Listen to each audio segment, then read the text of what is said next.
God-given potential. But the people of Iowa and New Hampshire and South Carolina have spoken, and I really respect their decision. So tonight, I am suspending my campaign. Yeah. Thank you very much.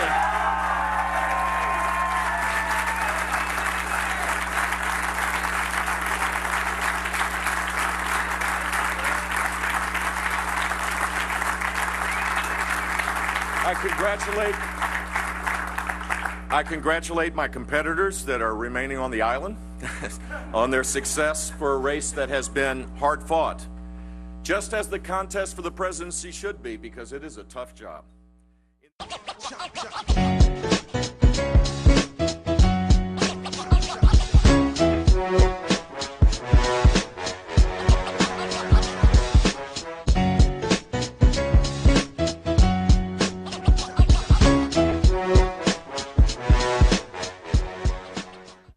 Welcome everybody to the House of More Politics. And today we're going to talk about why Jeb Bush lost. And the reason why I think he lost was honestly because I think America was tired of the Bush family. I mean, we had already had George H.W. Bush, and his presidency can be viewed as favorable or unfavorable depending on your stances on his policies. We had George W. Bush, and again, we can value his presidency on whether or not you believed in his conservative principles, or whether or not you don't think he was conservative enough, or whether you think he should have been a little bit more liberal or moderate in some of his stances. So we had those two Bushes, and now we're going to go for a third Bush in the White House, and it just didn't seem right with the American people. But also, you got to go back, way back. Further than that, you got to go back to our second president. Yes, John Adams. You got to go that far back, and I'm going to explain to you why. Okay, now, John Adams was a founding father. He was one of the co-writers of the Declaration of Independence. He was an ambassador to England. He was vice president on the George Washington. So the man did some great things in his time. Even though he may not have considered himself a great man in his time, he did some great things. He did some awesome things for this country, and he should be commended and celebrated for it. But during his presidency, he did some things that did not sit well with the American people, and one of them was the Alien and Sedition Acts.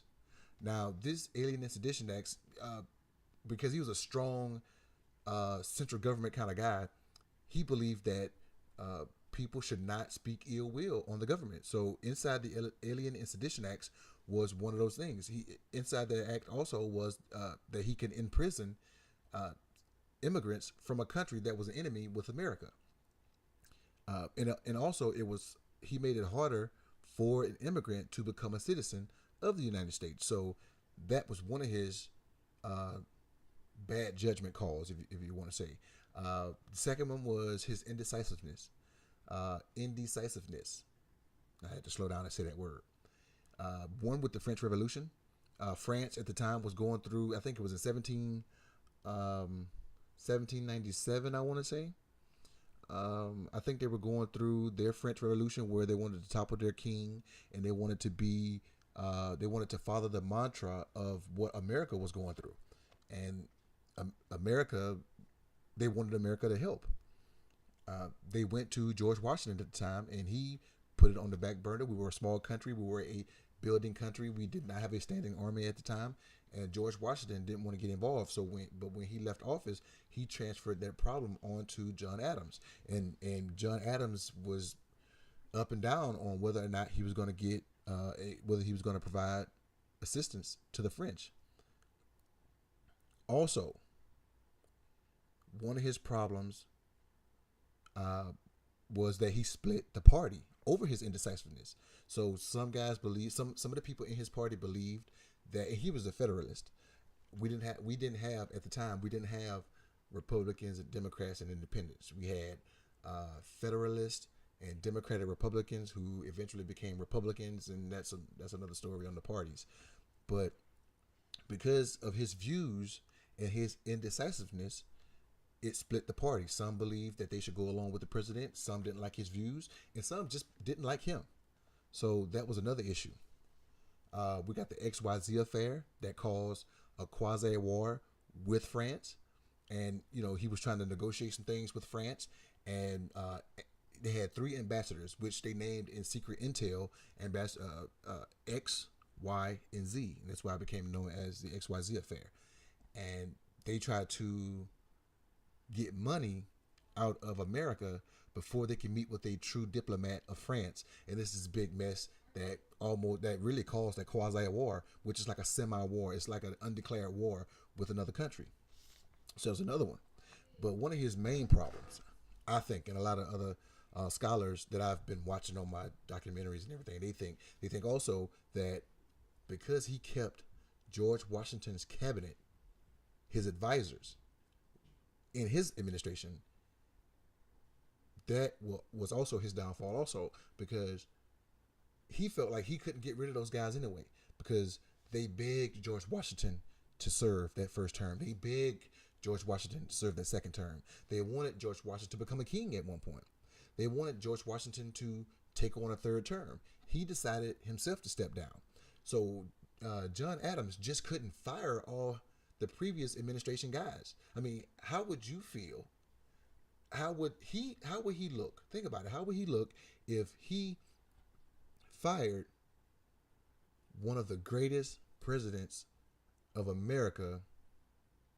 That's the way we view George Washington.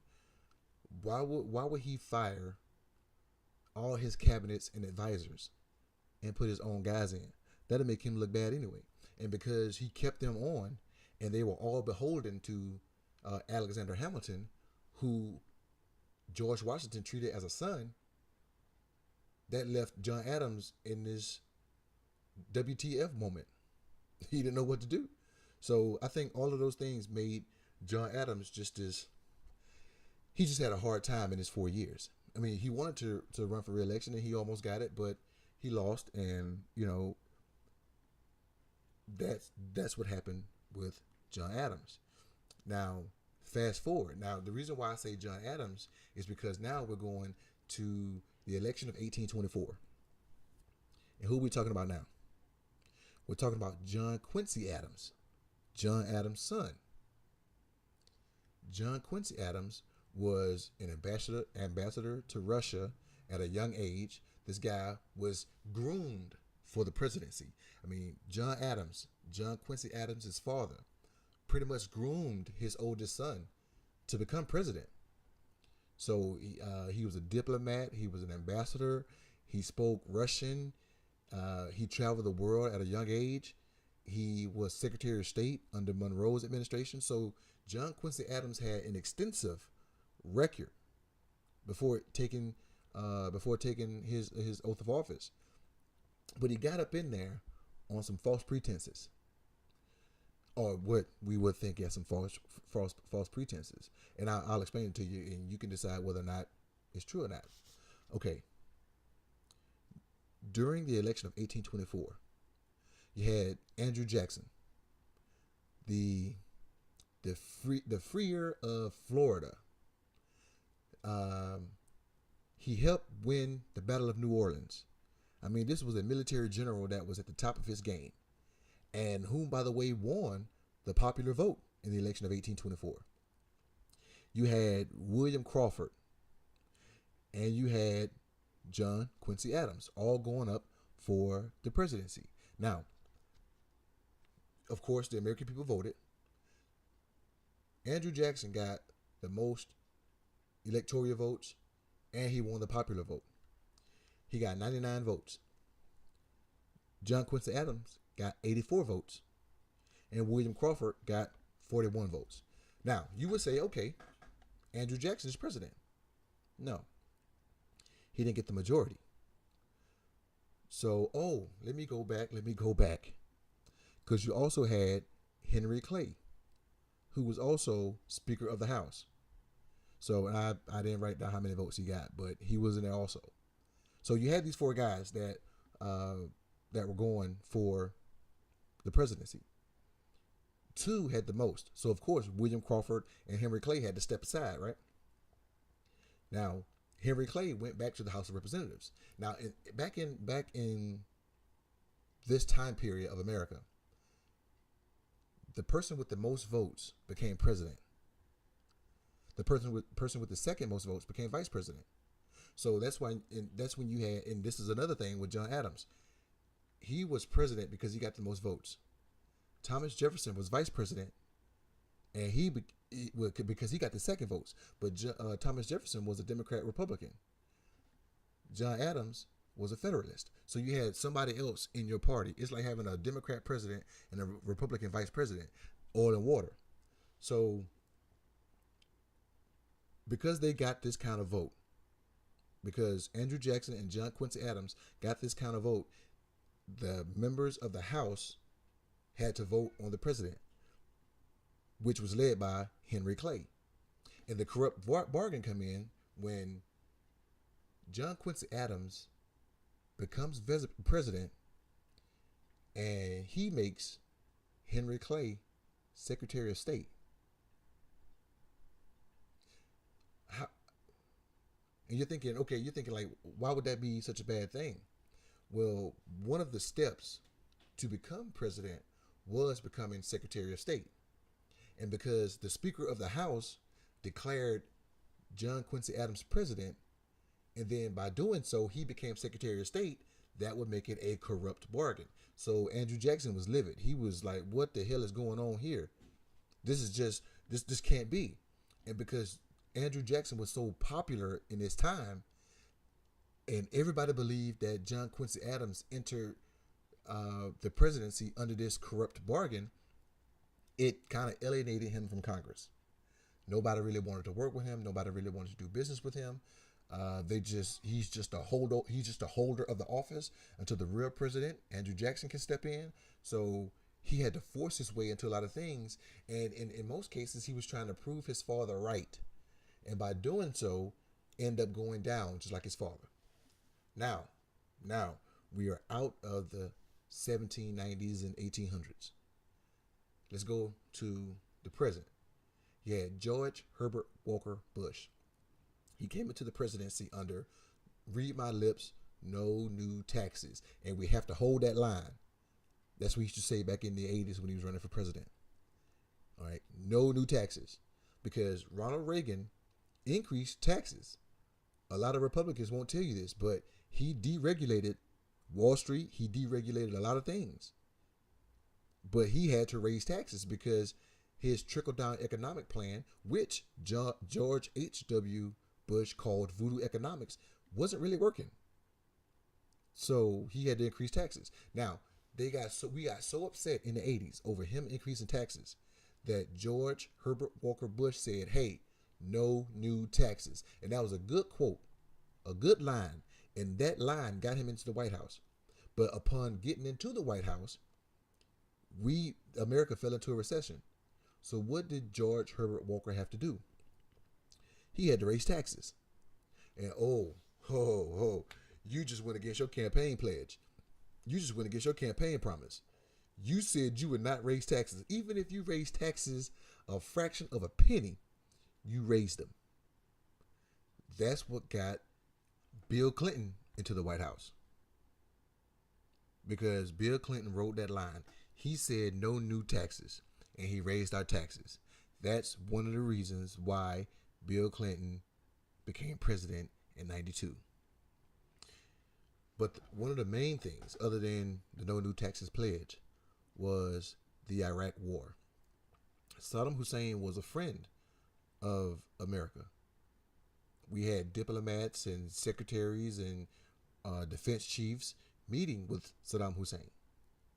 But when he decided to invade Kuwait, we had to step in, and we can get into a debate on whether or not it was for oil, whether it was protecting American interests overseas, whether it was defending freedoms over there, because Kuwait being a small country, Saudi Arabia being a larger and landmass country, we can get all into that. But when we won that war, there was questions on whether or not Bush should have taken the troops up to Baghdad and pull Saddam Hussein out of office, and if not, kill him. George Bush didn't do it. So that upset America also. So that was another one of the things that got him out of his reelection. So let's go a little bit further. Here we are in 2000. We've just elected George Walker Bush. And you know, this father-son thing, this was the first father and son presidency since John Quincy Adams and John Adams. So America was already skeptical. You know what happened with George Herbert Walker Bush. I mean, now we got George Walker Bush. Is it going to be, how's this going to work? But he got in, and we can discuss the way he got in, because I'm not going to say it was a corrupt bargain, but the Florida election balloting, I mean, that's another debate in and of itself, because guess who was governor of Florida? Jeb Bush during this time. So we can get all into the conspiracy theories, but let's just keep going, because you know I've been at this for a minute. I'm starting to love it. So anyway, George Walker Bush is in office, and 9 months later we have 9/11. A year or so after that, we have mission accomplished. A couple of months after that, we have escalation of troops. We keep going. We had, you know, he got reelected, because you cannot not reelect a president in a time of war. So America is just going to reelect that commander in chief, which is one reason why FDR lasted 12 plus years. Also, the last thing was the recession. The recession happened under George W. Bush. Stock market crashed. It was worse than the Great Depression as far as our stock prices. I mean, it dropped like 777 points in one day or something like that. I mean, it was just bad. And that was toward the end of his presidency. And it was so bad. That was one of the reasons why Barack Obama was reelected. I'm not saying it was the country was so bad it elected a black man to fix it. I'm saying that it was so bad that America just wanted someone to come in and fix it. And at the time, they thought that Hillary Clinton couldn't do it. They thought that a lot of the guys on the Republican side couldn't do it. So that's one of the reasons why Barack Obama got elected. So now we had George Herbert Walker Bush that made the mistake of not killing or not taking out Saddam Hussein. You had George Walker Bush, who actually went and got Saddam Hussein and had a trial and, you know, took him out. Got reelected to a second term. So you would say, okay, he proved his father right. Right? Well, we can get into a debate about that also, because some of the policies that he implemented were some of the policies that his father had, which is some of the policies that Ronald Reagan had implemented. And, you know, that conservative movement thing and deregulation, which caused the Great Depression, the Great Recession. So now, you know, we're debating on whether or not George Walker Bush's presidency, his legacy, will be rejudged, or whether or not it will be considered a good presidency. That's not going to happen in his lifetime. That's probably not going to happen in my lifetime. It's going to be a couple of years, couple of decades before we actually assess George Walker Bush's contribution to America and decide whether or not it was good for America or not. So now you had George Herbert Walker, and then you had George W. Bush. Now here comes Jeb Bush. After experiencing two in the same family, would you want a third? Never mind his views. Never mind how great of a governor he was in Florida. Would you want his views in the White House? Because his views sound a lot like his brother's. His views sound a lot like his father's. I mean, actually, Jeb Bush sounded like a moderate Republican. He had some liberal-leaning views. But America just wasn't ready for it, especially after two Bushes in his family. We just wasn't ready for a third. And I think that's one of the reasons why Jeb Bush did not become president and will not ever become president. But be careful, because we got one that's in the wings. George Prescott Bush. That's Jeb Bush's son. He's been touted as the next one to step in line to the presidency and fulfill that legacy.